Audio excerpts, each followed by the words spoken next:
اعوذ باللہ من الشیطان الرجیم بسم اللہ الرحمن الرحیم الحمد للہ رب العالمین والعاقبۃ للمتقین والنار للملحدین والکافرین والمشرکین الصلاۃ والسلام علی اشرف الانبیاء والمرسلین وخاتم النبیین حبیب الہ العالمین وشفیع المذنبین مولانا مولا الکونین جد الحسن والحسین بالقاسم مصطفیٰ محمد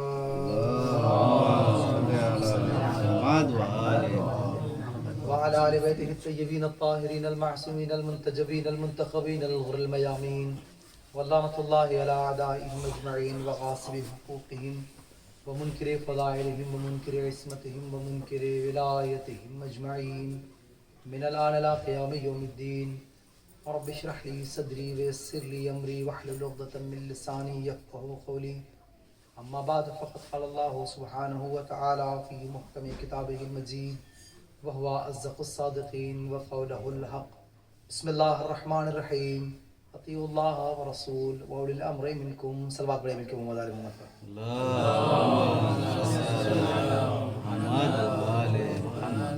محترم سامعین کرام، باری تعالی اللہ کے دو جہان مالک کون و مکان اپنی پاک و پاکیزہ کتاب محترم معجزہ فصاحت و بلاغت کا سرچشمہ کتاب قرآن مجید میں یہ ارشاد فرما رہا ہے کہ دیکھو جو زندگی تم گزار رہے ہو اور جو زندگی تم گزارنا چاہ رہے ہو، سعادت اور کامیابی کی راہ پر اگر چلنا چاہتے ہو تو اللہ کی اطاعت کرو۔ یعنی زندگی کا سب سے پہلا مرحلہ انسان کی اپنے عقل اور شعور کی منزل پر آتے ہی شروع یہاں سے ہوتا ہے کہ اسے اطاعت پروردگار کرنا ہے۔ ماہ مبارک آپ کی نگاہوں کے سامنے ہماری حیات مختصر میں ایک مرتبہ پھر سے گزر رہا ہے، لہذا یہ وہ مہینہ جس مہینے میں اللہ نے اپنے بندے کو اطاعت زیادہ اور اس پر کرنے والے عمل پر بڑھ چڑھ کر ثواب دینے کا وعدہ کیا۔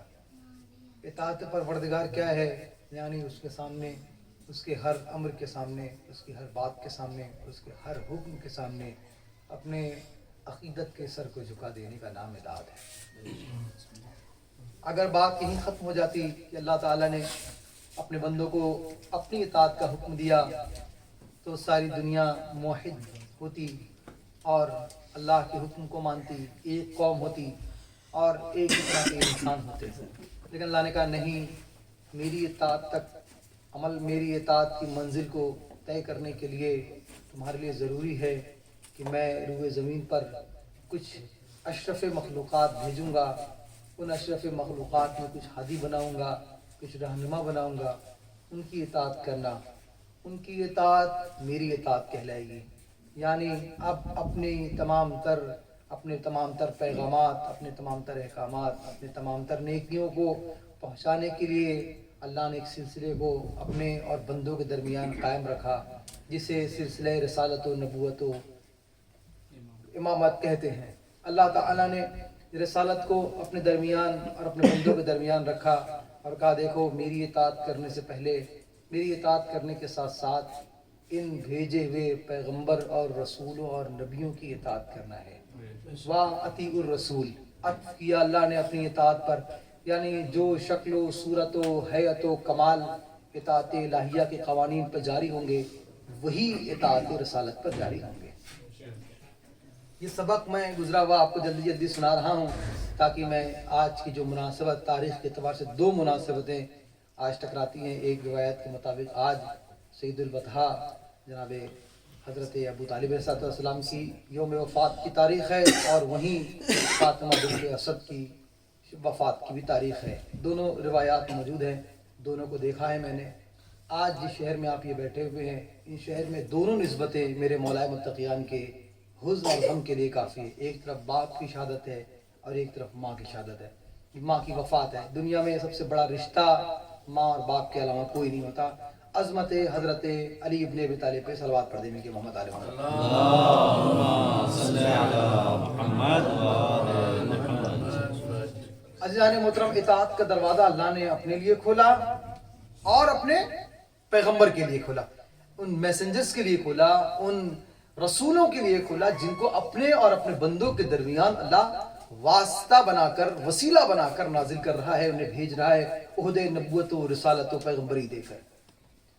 اگر بات یہیں تک ختم ہو جاتی تو پھر سے ایک بہت بڑا موضوع تھا جو موضوع بحث ہوتا، زیر بحث آتا، وہ یہ ہے کہ پیغمبر جب اس دنیا سے چلے گئے، آخری پیغمبر قرار پائے، اور قرآن نے اپنے اس اختتام پر مہر لگا دی کہ میں نے خاتم النبیین آپ کو بنا کر بھیجا، یعنی اب اس کے بعد کوئی نبی نہیں آئے گا، نبی تو چلا گیا لیکن اس کے پیچھے اس کی بہت بڑی امت جو اس کی تبلیغ کے ذریعے سے، اس کے اخلاق کے ذریعے سے، اس کے پیغام کے ذریعے سے باقی رہنے والی ہے۔ گزشتہ جتنے بھی انبیاء آئے وہ اپنی دین اور اپنی کتاب، اپنی شریعت کے ساتھ لوٹ کے چلے گئے، واپس چلے گئے، لیکن اللہ نے جب ہمارے آخری نبی کو کتاب دیا اور دین دیا، شریعت دیا، تو نبی تو اٹھا لیا لیکن اس کے پیچھے رہنے والی کتاب اور اس کے ساتھ آنے والا دین اسی دنیا میں باقی رہے گا۔ اور نہ صرف یہ کہ وہ کچھ سالوں کے لیے تھا، کچھ صدیوں کے لیے تھا، بلکہ جب تک انسان روئے زمین پر سانس لیتا پایا جائے گا اس کے اوپر شریعت محمدی لاگو ہوتی رہے گی۔ اگر یہ مقدمہ آپ کو سمجھ آ گیا جو تیزی کے ساتھ میں نے عرض کیا تو ایک منزل کی طرف چل جاؤں۔ اللہ تعالی نے اطاعت اپنے حصے میں رکھی، اس کے بعد اطاعت کے دائرے کو وسیع کیا، پیغمبر کے حصے میں رکھا، رسولوں کے حصے میں رکھا۔ گفتگو تو مکمل ہو چکی تھی، شریعت مکمل ہو چکی تھی، آیات تمام ہو چکی تھی، لیکن اللہ نے کہا نہیں، میں دین کو مکمل تو کروں گا لیکن نبوت پر مکمل نہیں کروں گا، ایک سلسلہ اور بڑھاؤں گا کہ دیکھو میری اطاعت، میرے رسول کی اطاعت کے ساتھ ساتھ صاحب امر کی بھی اطاعت کرنی ہوگی۔ مرحلہ ثانیہ نام کے ساتھ نہیں آیا، عہدے کے ساتھ نہیں آیا، بلکہ صفات کے ساتھ آیا کہ جو بھی پیغمبر کے بعد امر کے مالک ہوں گے ان سب پر، ان سب کے لیے تمام مخلوقات پر اطاعت واجب قرار پائے گی، جیسا میرے لیے اور میرے محمد کے لیے۔ اب تاریخ الجھنا شروع ہو جاتی ہے کہ صاحب امر کون ہوتے ہیں۔ مفسرین نے لکھا، احتیاط سے پڑھ رہا ہوں، مفسرین نے لکھا کہ پوری دنیا میں جتنے بھی انسان ہوتے ہیں وہ سب صاحب امر کہلاتے ہیں۔ دائرے کو تنگ کیا کہ وقت کے عمراء اور بادشاہ جو ہوتے ہیں وہ صاحب امر ہوتے ہیں۔ اس بات پر اکثر مورخین اور مفسرین کا اتفاق ہوا اور یہاں پر لوگ جمع ہونا شروع ہوئے کہ کائنات میں جو عمراء ہوتے ہیں، جو حاکم وقت ہوتے ہیں، اصل میں وہی صاحب امر ہوتے ہیں۔ عزیزان محترم، اس اجماع کا، اس نظریے کا خود قرآن مجید میں جواب موجود ہے۔ اگر آپ سورہ قدر کو پڑھیں گے، سورہ قدر مشہور ترین سورہ جو ہر ایک کی زبان پہ زد خاص و عام ہے۔ اللہ تعالیٰ نے ارشاد فرمایا کہ ہر شب قدر میں ہم ملائکہ کو نازل کرتے ہیں، وہ ملائکہ امر لے کر آتے ہیں۔ اگر اس سے مراد خلفائے راشدین ہیں یا اس سے مراد اسلامی حکومتوں کے حکماء ہیں جو صاحب امر کہلاتے ہیں، تو یہ بتائیے آج وہ کہاں ہے؟ شب قدر آج بھی ہے، ملائکہ آج بھی نازل ہوتے ہیں۔ صاحب امر اگر حکماء اور خلفاء اور یہ تمام اقتدار میں رہنے والے اسلامی حکومت کے کو چلانے والے اگر ہیں تو وہ ملائکہ کی جو آج امر لے کر نازل ہوتے ہیں شب قدر میں، وہ کس پر نازل ہوتے ہیں؟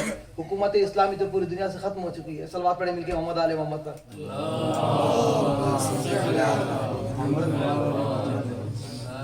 اس کا مطلب یہ ہے، میں بہت گفتگو تدانی نہیں کروں گا، اس کا مطلب یہ ہے کہ حکماء اور کسی بھی ملک کا، کسی بھی جگہ کا، کوئی بھی کسی بھی زمانے کا حاکم کبھی بھی صاحب امر نہیں رہا ہے، بلکہ اللہ نے اسماء کے ساتھ، صفات کے ساتھ اپنے صاحب امر کا متعارف کرا دیا، اور قرآن چیخ کے کہہ رہا ہے کہ جب تک دنیا قائم رہے گی ہم اپنی حجت کو قائم رکھیں گے۔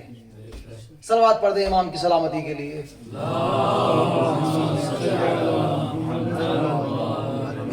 عزیزان گرامی، ایک مکمل خاکہ تھا جو اطاعت کی روشنی میں نے آپ کے سامنے کھینچ دیا، یعنی اطاعت کا سلسلہ اللہ کی وجود سے لے کر امام کے قائم ہونے تک قائم رہے گا۔ جس طرح سے اطاعت الہی ہوگی، اطاعت پیغمبری ہوگی، اسی طرح سے اطاعت محمدی اور اطاعت اہل بیت بھی ہوتی رہے گی۔ اس سب جو مجھے پیش کرنا تھا، ان سب اطاعتوں کے دائرے میں توجہ چاہتا ہوں، یہ ماحصل ہے مجلس کا، ان سب اطاعتوں کے نظام میں اللہ نے مطاع کو، جس کی اطاعت کی گئی، مطیع تک ارسال کرنے سے پہلے کچھ محافظ قرار دیے.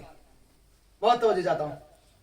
وہ محافظ کیا کر رہے تھے کہ جو اصل مطاع تھا جب وہ روئے زمین پر آیا، آ کے جب اس نے فکر بشریت کو مردہ اور حیوان پایا تو اس نے اپنے دین کی تبلیغ نہیں کیا. پہلے ان مردہ فکروں کو زندہ کیا، ان حیوان نما انسانوں کو انسان بنایا. جب تک وہ یہ سارا کام کر رہا تھا، جب تک وہ بنجر زمینوں کو زرخیز بنا رہا تھا، فکر مردہ کو زندہ کر رہا تھا، تب تک کچھ ہستیاں تھیں جو اس مفکر کی حفاظت کر رہی تھیں، اس مبلغ کی حفاظت کر رہی تھیں، اس مطاع کی امان کو وسعت دے رہی تھیں، یعنی اسے دائیں امان دے رہی تھیں. 3 ہستیاں ہیں اسلام میں جس نے بانی اسلام کو اپنے جگر کا خون دے کے اس کی حفاظت کیا ہے تاکہ دین محمدی قیامت تک باقی رہے. پوری ذمہ داری کے ساتھ کہہ رہا ہوں. اکثر 2 نام ذکر ہوتے ہیں، اس کے بعد اسی پہ ختم ہو جاتی ہے، لیکن میں اپنی تحقیق کے اعتبار سے کہہ رہا ہوں کہ اس میں 3 نام ہے. ایک نام کا اضافہ کیجیے. ایک سب سے بڑی ذات جو مملکت عرب میں بانی اسلام خاتم النبیین کی حفاظت کر رہی ہے، وہ ابو طالب کی ذات ہے. ایک ایک جملے پر تاریخ شاہد ہے. پہلا اسلام کا جب جلسہ ہوا سرزمین مکہ میں، اور اللہ نے یہ حکم دیا کہ اب ان کی زمینیں، ذہنوں کی زمینیں بیدار ہو چکی ہے، اب آپ ان کے سامنے اسلام کی پیشکش کیجئے تاکہ یہ مسلمان ہوں اور دھیرے دھیرے دین کی طرف آئیں. تو جب پہلا جلسہ ہوا تو کہاں ہوا؟ کائنات کا سب سے بڑا نبی، کائنات کا سب سے محترم دین، اللہ کا سب سے پسندیدہ دین، دین اسلام، قیامت تک رہنے والا اسلام، کائنات کی سب سے بابرکت زمین مکہ معظمہ، کائنات میں سب سے بڑی مسجد، سب سے بڑا گھر اللہ کا مکے میں. لیکن آپ مجھے بتائیں کہ جب اللہ نے اسلام کی تبلیغ کی اس معمار کی پہلی اینٹ رکھی تو نظام یہ تھا، حق یہ تھا کہ اللہ اپنے گھر سے اپنے دین اسلام کو شروع کرتا.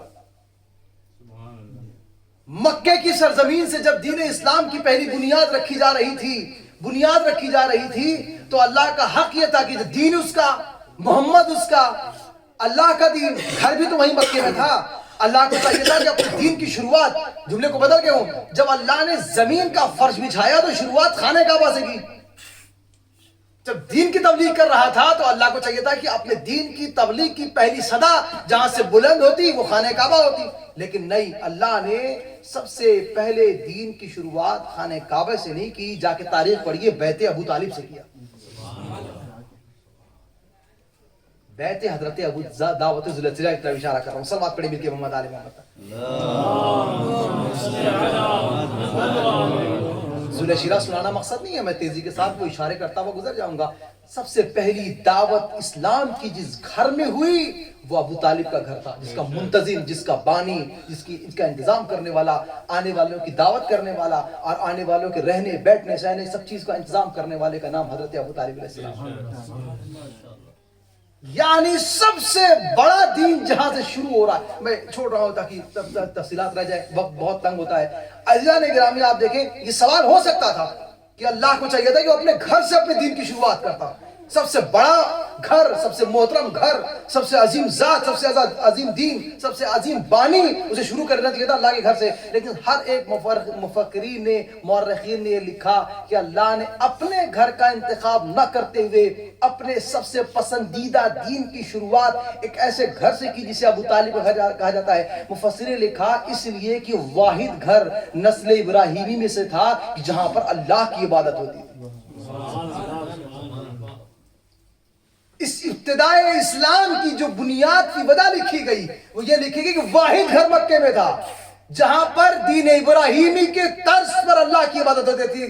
بے شک مکہ میں اللہ کا گھر تھا، لیکن اب تک وہ قابل احترام نہیں تھا. وہاں بت تھے اور بت کدے بنانے والے آتے تھے، بتوں کی عبادت کرنے والے آتے تھے. اور خود خانہ کعبہ میں بت رکھے ہوئے تھے.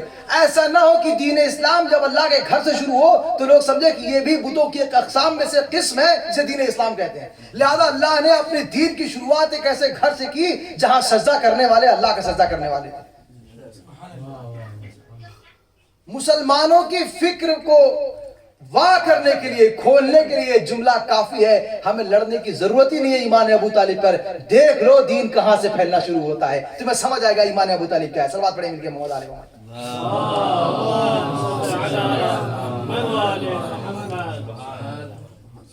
سب سے بڑا معاون، سب سے بڑا مددگار دین اسلام کا جو ہے وہ ذات ابو طالب علیہ السلام. پیغمبر گھبراؤ نہیں، تم دین کی تبلیغ کرو، میں کھڑا ہوں. اچھا دعوت دیا اور آئے، انہوں نے کھایا، اور جب پیغمبر کچھ بولنا چاہ رہے تھے اشارہ کیا کہ میرے بھتیجے اٹھو اور جو کہنا چاہتے ہو وہ کہو. جب کھڑے ہوئے تو لوگ کہنے لگے یہ جادوگر، یہ ساحر ہے، یہ جو کچھ کہتا ہے وہ دماغ اور دل کو پھرا دیتا ہے اور ہم اپنے خداؤں سے دور ہو جاتے ہیں. لہذا ہم اس کی بات نہیں سنی. کھائے اور چلے گئے. عزیزان گرامی جب انہیں پتا تھا کہ یہ گمراہ کرنے والا ہے، جو میرا اشکال ہے بہت مختصر سا طالب علمان انداز میں اشار کروں گا، انہیں پتا تھا کہ یہ جب بولتا ہے تو ذہن کو گمراہ کرتا ہے، دلوں کو گمراہ کرتا ہے. تو جب دوسرے دن دعوت ہوئی پھر کیوں آئے؟ بھائی مبلغ وہی اور اچھا بڑا لطیف، آپ جا کے تاریخ پڑھیے گا، بہت حسین ہے کہ ہر مرتبہ جتنے بھی اشاعر کے لوگ تھے، قریش کے لوگوں میں جب دعوت دینے کی باری آتی تھی تو ایک 13 سال کا بچہ جا کے گھر گھر دعوت دیتا تھا. سرزمین عرب پر آج بھی کسی بڑے کو بلانے کے لیے اگر کوئی چھوٹا جائے تو مایوب مانا جاتا ہے. اب عرب تو چھوڑ، مزاج عرب چھوڑ، ہمارے اور آپ کے یہاں اگر آپ کو کوئی بہت بڑا اہتمام کرنا ہو، کوئی بہت بڑا جشن کرنا ہو، کوئی بہت بڑی مجلس کرنی ہو، اور آپ اس خطیب کو جو سے خطاب کرنے والا ہے، جو شاعر جس میں پڑھنے والا ہے، اس کا رقعہ اپنے 4 سال 5 سال 10 سال کے بیٹے کے ہاتھوں بھجوا دیجیے. ایک بہت بڑی آرگنائزیشن کیجیے، بہت بڑی مجلس کیجیے، جس دنیا کا سب سے بہترین خطیب بلائیے اور اس کا انویٹیشن، اس کا دعوت نامہ آپ کسی معصوم بچے سے بھجوا دیجیے. آپ بتائیں مبلغ خوش ہوگا یا ناراض ہو جائے گا؟ یہ کوئی طریقہ ہے؟ بڑوں کو آنا چاہیے، جو بانی مجلس ہیں، بانی محفل ہے، وہ آئے رخا دیں. عزیزان گرامی آپ تاریخ پڑھے گا، دعوت ذوالعشیرہ میں آنے والے جتنے بھی افراد تھے ان سب کو دعوت دینے والا ایک 13 سال کا لڑکا تھا، ایک 13 سال کا بچہ تھا. لیکن مزاج عرب میں کہیں بھی تاریخ میں نہیں ملا کسی نے اشکال کیا ہو کہ محمد یہ کیسی دعوت دے رہا ہے، اس میں تو بچے کو بھیج رہا ہے. یہ جانتے تھے کہ ہم بڑے تو ضرور ہیں لیکن جس کا بیٹا ہے وہ ابو طالب ہے، جو بیٹا ہے وہ علی ابن ابی طالب ہے. صلوات پڑھیں مل کے محمد علی محمد.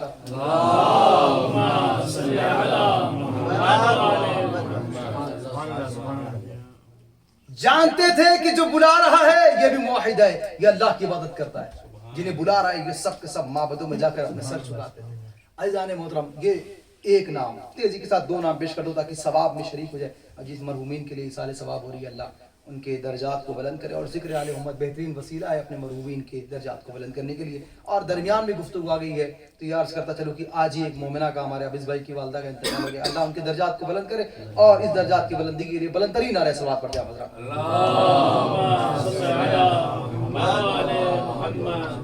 انتظام کرنے والے کا نام ابو طالب ہے. اچھا انتظام ہو گئے، اب لوگوں کو پتہ چل گیا کہ محمد نے ایک دین رکھ دیا ہے. میں مختصر کر رہا ہوں.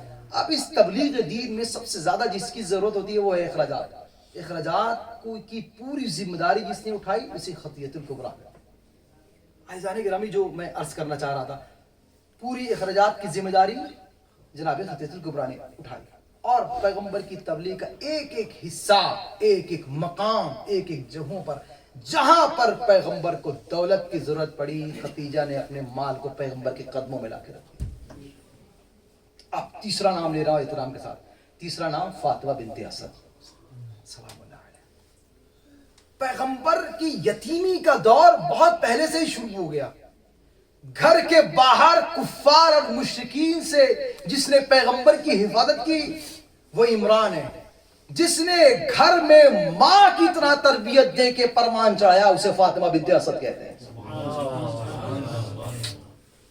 بانی شریعت، اسلام کا بانی جب اپنی تبلیغ کو شروع کرتا ہے تو ماں کا پیار دینے کے لیے فاطمہ بنت اسد ہے، باپ کا مقام لینے کے لیے ابو طالب ہے، اور دنیا کی تمام تر طاقتوں کو، دولتوں کو قدموں میں ڈالنے کے لیے تھی خدیجہ کبریٰ کی ذات موجود ہے۔ عزیزان گرامی، یہ تین ہستیاں ہیں اسلام کی جس نے پیغمبر پر اتنے احسانات کیے، اتنی نیکیاں کی، اور قرآن کو کہنا پڑا کہ جب ہم نے تم کو یتیم پایا تو تمہیں چھت دیا، جب تمہیں فقیر پایا تو غنی کر دیا۔ چھت دیا ابو طالب کے نام پہ، غنی کیا خدیجہ کے نام پہ، ماں کا پیار یتیمی سے دور کیا تو فاطمہ بنت اسد کے نام سے۔ اور عزیزان گرامی، آپ اندازہ اس کا لگائیں پیغمبر کی زبان سے، جب فاطمہ بنت اسد کی وفات ہوئی اور اس دنیا سے گئی تو فاطمہ کی میت پر پیغمبر کا مرثیہ ہے کہ لقد فاطمہ، دنیا میں سب سے بڑا، سب سے محترم جو رشتہ ہے وہ ماں کا رشتہ ہے۔ پیغمبر کی ماں نہیں ہے، پالا ہے ماں کی طرح، لہذا جب اس دنیا سے گئی، وفات ہے جب فاطمہ بنت اسد ہوئی، پیغمبر کا میری ماں اس دنیا سے چلی گئی۔ اور آپ کو جان کے حیرت ہوگی، اب تک پیغمبر نے اتنے اہتمام کے ساتھ کسی کی میت کو دفن نہیں کیا جتنے اہتمام کے ساتھ فاطمہ بنت اسد کی میت کو دفن کیا۔ پڑھیے تاریخ، جا کے دیکھیے کتابوں میں، قبر میں خود اترے فاطمہ بنت اسد کی، اپنے گھر کا، اپنے جسم کا، اپنے سب سے ہر دل عزیز جسم کے حصے کا ٹکڑا قبر میں رکھا تاکہ اللہ عذاب سے محفوظ رکھے، یہ بتانے کے لیے کہ جس کی قبر میں بذات پیغمبر اقدس خود اترے، اس کی ذات کتنی محترم ہے۔ عزیزان گرامی، اسلام ایک اشارہ کر دو، صلوات پڑھ دیں مل کے محمد آل محمد پر، وقت مکمل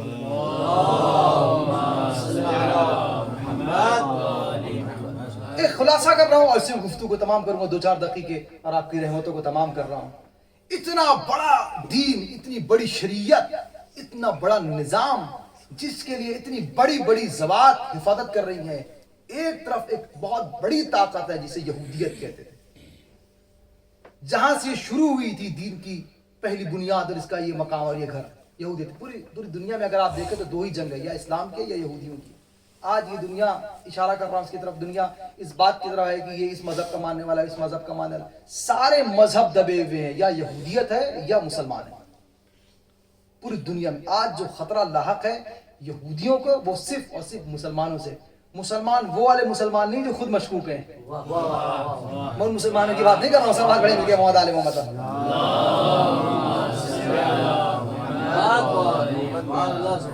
میں ان مسلمانوں کی بات کر رہا ہوں، میں ان اہل حقہ کی بات کر رہا ہوں، میں اس دین شریعت محمدی کے ماننے والوں کی بات کر رہا ہوں جو زیر خنجر بھی رہے تو کلمہ لا الہ الا اللہ پڑھتے رہے۔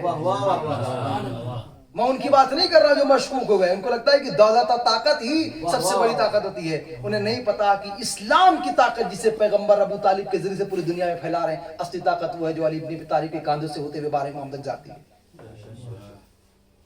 لہذا یہ اس وجہ کا پیغام دے رہا ہوں، ہماری ذمہ داری یہ ہے اب اس پورے خاکے کی جس کے لیے فاطمہ بنت اسد جیسی شخصیات اور جس کے لیے خدیجہ کبریٰ جیسی شخصیات، علی بن ابی طالب سے لے کے 11 اماموں تک شخصیات جس دین محمدی کی حفاظت کر رہی ہیں، ہماری ذمہ داری ہے کہ جاؤ حشم چھوڑ کر دنیا کی رانائی، چمک دمک، دولت اور اقتدار سب کچھ چھوڑ کے اس دین کی حفاظت کریں جسے دین محمدی کہتے ہیں۔ ہماری پہلی ذمہ داری، اگر سیرت ابو طالب دیکھنے آئے، اگر ہمیں سیرت ابو طالب پہ چلنا ہے، اگر ہمیں سیرت خدیجہ کبریٰ پہ عمل کرنا ہے، سیرت فاطمہ بنت اسد کی جھلکیاں اپنی روح میں اتارنا ہے، تو ہمیں سب سے پہلے اسلام کا حامی ہونا پڑے گا، اس دین کی حفاظت کرنی پڑے گی جو دین محمد لے کر آئے تھے۔ صلوات پڑھیں مل کے محمد آل محمد پر۔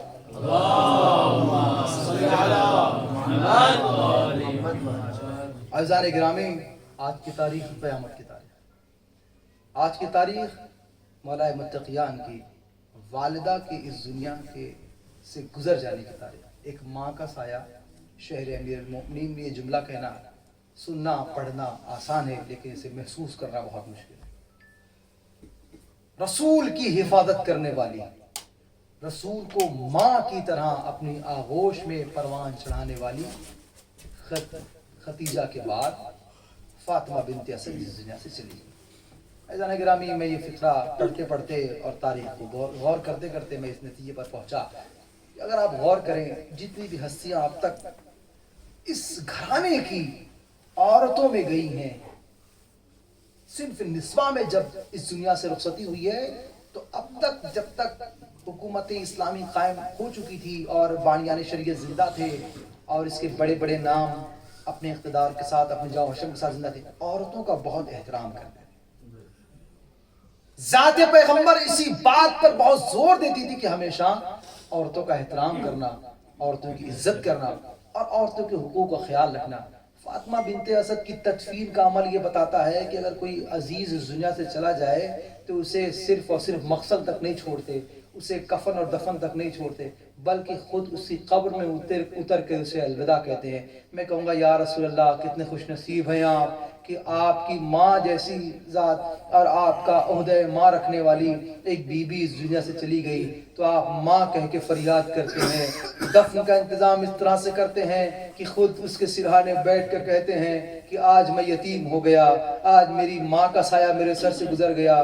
میں کہوں گا یا رسول اللہ آپ کی قسمت کو میرا سلام ہو، رسول آپ کی محبتیں واقعا قابل احترام ہیں، لیکن پھر بھی آپ خوش نصیب قرار پائیں گے کہ آپ کفن تو پہنا پا رہے ہیں، آپ قبر تو تیار کر پا رہے ہیں، آپ قبر میں اتر کے اپنی ماں کو یہ کہہ رہے ہیں کہ اماں آپ کے جانے کے بعد میں یتیم ہو گیا، مجھے احساس یتیمی نے گھیر لیا ہے۔ لیکن ذرا اس تنہائی سے پوچھئے کہ جو رات کے سناٹے میں چند گنے چنے لوگوں نے ایک جنازے کو اٹھایا اور یہ کہہ کے اٹھایا دیکھو رونے کی آوازیں ادھر ادھر نہ جانے پائیں، بچوں سے کہا زور سے نہ رونا، بیٹیوں سے کہا اپنی آوازوں کو دبا کے رونا، رات کے سناٹے میں وہ جنازہ اٹھتا ہے۔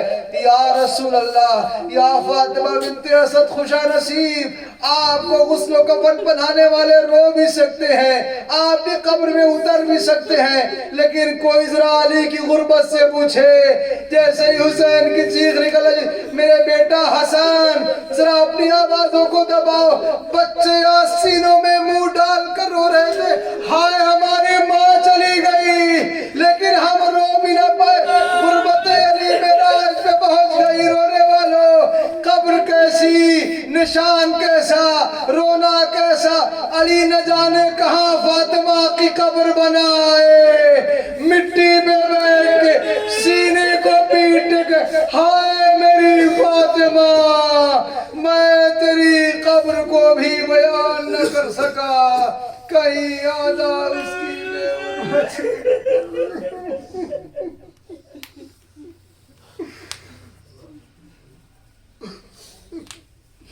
اللہ لعنت اللہ القوم الظالمین سيعلم الذين ظلموا أي منقلب